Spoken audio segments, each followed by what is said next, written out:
ఫలాన్ని విశ్వేశ్వరరావు. ఉపరాష్ట్రపతి ఎన్నికలు జరుగుతూ ఉన్నాయి.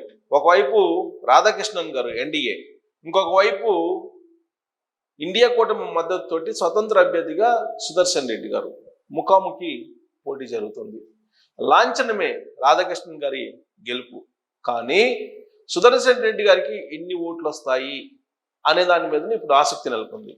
వాస్తవంగా ఎన్డీఏకి వచ్చేటువంటి ఓట్ల కన్నా అదనంగా వచ్చే అవకాశం ఉందని అంచనాలు వేస్తూ ఉన్నారు. సుదర్శన్ రెడ్డి గారికి రావాల్సిన ఓట్ల కన్నా తగ్గేటువంటి అవకాశం ఉంది అని చెప్పి ఇప్పుడు ఢిల్లీలో కలకలం రేపుతోంది. ఉదయం 10 గంటల నుంచి సాయంత్రం 5 గంటల దాకా ఎన్నిక, ప్రత్యక్ష ఎన్నిక. అది డైరెక్ట్గా ఎంపీలు ఓట్లు వేస్తారు. సీక్రెట్ ఓటింగ్, బ్యాలెట్ ఓటింగ్ కూడా. నో ప్రయారిటీ ఓట్స్, డైరెక్ట్గా ఫస్ట్ ప్రయారిటీ వేయాలని చెప్పేసి అటు ఇండియా కూటమి ఇటు ఎన్డీఏ కూటమి అభ్యర్థులకు సంబంధించినటువంటి ఓటింగ్ ఎలా చేయాలనేది ట్రైనింగ్ ఇచ్చారు అటు ఎన్డీఏ ఇటు యూపీఏ వాళ్ళ అభ్యర్థులకి. అయితే ఈ క్రమంలో అసలు ఇండియా కూటమి బలపరిచినటువంటి అభ్యర్థి సుదర్శన్ రెడ్డి గారికి ఎన్ని ఓట్లు వచ్చే అవకాశం ఉంది అనే దాని మీద ఇప్పుడు ఆసక్తి నెలకొంది. ఎందుకంటే గెలుపు ఎలాగో రాధాకృష్ణన్ గారికి ఎన్డీఏ కూటమి అభ్యర్థికే వస్తుంది వాస్తవంగా. కాకపోతే ఇండియా కూటమి నుంచి ఎన్డీఏ కూటమి ఎన్ని ఓట్లను చీల్చుకోగలదు అనేది ఒక పెద్ద చర్చ జరుగుతుంది. దీంతో అసలు నెంబర్ గేమ్ ఎలా ఉండబోతుంది, ఎలా ఉంది అనేది నేను మీకు ఏది చూపిస్తాను, యాక్చువల్ ఫిగర్ వేస్తాను. దాన్ని బట్టి ఇండియా కూటమి బలపరిచినట్టు పి సుదర్శన్ రెడ్డి గారికి తగ్గేట అవకాశం ఉందా, లేదంటే యాస్టీస్గా అనుకున్న ప్రకారం వచ్చే అవకాశం ఉందా అనే దాని మీద మీరు ఒక ఒపీనియన్కి రావచ్చు. యాజ్ ఆఫ్ నౌ యాక్చువల్గా ఇప్పుడు ఉండేటువంటి లోక్సభ అటు రాజ్యసభలో ఉండేటువంటి పరిస్థితిని నేను చెప్తాను. దాన్ని బట్టి ఎవరికి రావాలనేది అర్థమవుతుంది. ఇప్పుడు లోక్సభలో మొత్తం వచ్చేసి 543 మంది ఎంపీలు. దీంట్లో ఒకటి ఖాళీ ఉంది, 542 ఉన్నారు ప్రజెంట్ సభ్యులు. దీంట్లో ఎన్డీఏకి వచ్చేసి దీంట్లో 293 మంది ఉన్నారు. 293 మంది ఉన్నారు. ఇక రాజ్యసభకు వచ్చేటప్పటికి మొత్తం సభ్యులు 233. దీంట్లో 6 ఖాళీ ఉన్నాయి. 227 ఉన్నారు. 227 ఖాళీ అంటే 13 × 67 అంతే, 227. ఇక నామినేటెడ్, దీంట్లోనే నామినేటెడ్ పోస్టులు, నామినేటెడ్ వచ్చేసి 12 మంది ఉంటారు. సో 12 మందిని యాడ్ చేయండి నామినేటెడ్. ఈ నామినేటెడ్ 12 మందిని యాడ్ చేస్తే 239 మంది ఉంటారు రాజ్యసభలో మొత్తం సభ్యులు. ఈ 239లో ఈ ఎన్డీఏకి 129 మంది ఉన్నారు. ఎన్డీఏకి రాజ్యసభలో మెజారిటీ. సో దీన్ని బట్టి ఎంత సపోర్టు వీళ్ళకి, ఇక్కడ మొత్తం ఎన్డీఏకి 2 సభల్లో కలిపి 9 × 12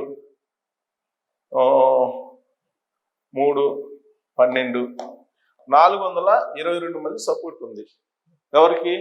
ఎన్డీఏ అభ్యర్థి రాధాకృష్ణన్ గారికి 422 మంది సపోర్ట్ ఉంది. సో ఇప్పుడు టోటల్గా లోక్సభ ప్లస్ రాజ్యసభ 2 కలిపి 542 ప్లస్ 239 వెరసి 781 మంది ఉన్నారు. వీళ్ళల్లో ఎన్డీఏకి సపోర్టు 422 మంది, అంటే 9, 7 2 పోతే 5,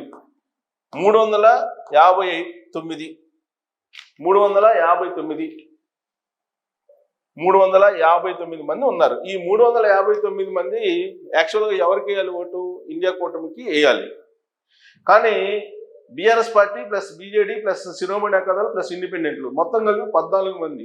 ఈ 14 మంది తీసేద్దాం. ఈ 14 మందిని తీసేస్తే 9 × 4 పోతే 5, 4 345 మంది వేయాలి. ఎవరికి? సుదర్శన్ రెడ్డి గారికి. 345 మంది సుదర్శన్ రెడ్డి గారికి ఓట్లు వేయాలి. కానీ ఈ 345 మంది వేసేటువంటి అవకాశం ఉందా అని అంటే వేసే ఛాన్స్ ఒకవేళ 345 కంటే తగ్గితే కనుక అప్పుడు ఇండియా కూటమి అభ్యర్థికి రావాల్సిన ఓట్లు కూడా రానట్లు లెక్కేయాలి. యాక్చువల్గా మ్యాజిక్ ఫిగర్ ఎంత?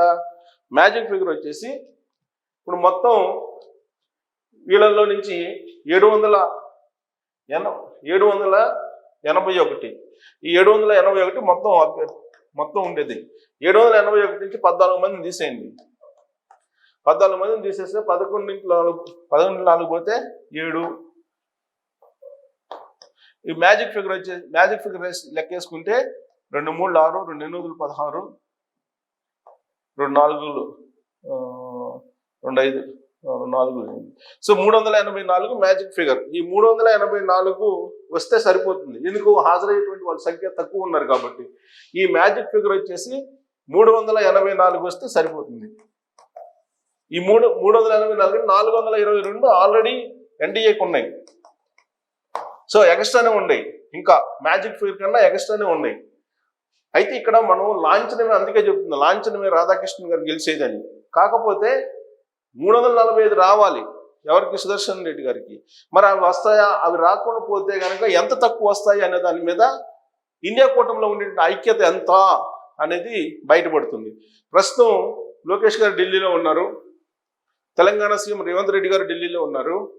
వీళ్ళిద్దరూ ఈ ఓటింగ్ని పర్యవేక్షిస్తున్నారు. ఎన్డీఏ వైపు నుంచి లోకేష్ గారు, ఇండియా కూటమి నుంచేమో రేవంత్ రెడ్డి గారు పర్యవేక్షిస్తున్నారు. సో ఇప్పుడు కనీసం ఈ ఓట్లు రాకపోతే 345 కూడా రాకపోతే సుదర్శన్ రెడ్డి గారికి ఇండియా కూటమిలో ఉండేటువంటి పార్టీల్లో కూడా ఐక్యత లేదు అనే దానికి నిదర్శనంగా కనిపిస్తుంది. సో ఇక్కడ గెలుపు ఓటముల కంటే కూడా ఈ నెంబర్స్ మీద ఎక్కువగా కాన్సన్ట్రేషన్ చేస్తున్నారు. ఈ నెంబర్స్ 345 కన్నా ఎక్కువ వస్తే తక్కువ వస్తే సుదర్శన్ రెడ్డి గారికి అనే దాని మీద, అంతకన్నా తక్కువ వస్తే కనుక అనైక్యత ఇండియా కూటమిలో అనేది బయటపడబోతుంది. రాధాకృష్ణ గారి గెలుపు మాత్రం లాంఛనమే. మెజారిటీ ఎంత అనేది మనం చూడాలి. Thank you.